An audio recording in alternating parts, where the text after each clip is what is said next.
Si Batman! Naghahanap na ng pagkain. Meow, meow, meow siya. So, ayan. Nagulat ako. Ang daming pinadala ni seller. Bumili lang ako ng 3 pack. So, 30 pieces. So, isang pack, 10 pieces na siya. So, umorder lang ako ng 3. Pero, ito yung pinadala niya.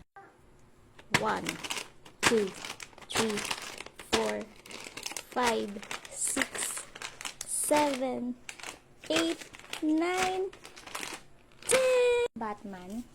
Ayan. Tingnan mo, nandun siya sa cat food. Ano lang yung pinapakain ko sa kanya dati? Etong dry. Pero nung tumagal, parang na siya, parang siguro nagsawa, ganyan. Tapos may nag-comment dito sa akin, nung pinapakain ko siya, lagyan ko daw ng water. So, nilagyan ko ng water, plus yung wet food na yon in-order ko before. Sobrang lakas niya na kumain ngayon. So, ayan siya.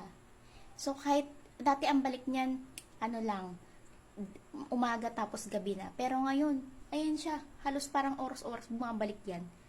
Talagang nagustuhan niya yung pagkain. Tapos ayun, medyo ang ganda na ng balat niya talaga.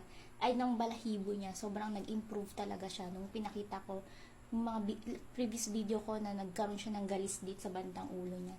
So, ayun. Pakainin natin ulit si Batman. Wait lang kasi. Mamadali ka.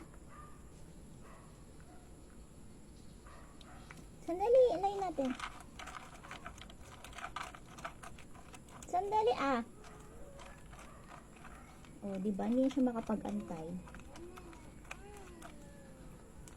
Ito lang. Oh, yan. So, ayan. Gustong-gusto niya yung ganyang food. So, okay nga. Maganda nga nalagyan siya ng konting tubig para medyo lumambot siya. Tsaka hindi siya talagang sobrang dry. Plus, ito pang, ano na to, wet food na to ng cat. Sobrang nagustuhan ni Batman to. Thank you, seller. Ang dami mong pinadala. Heart. Ay, tiga.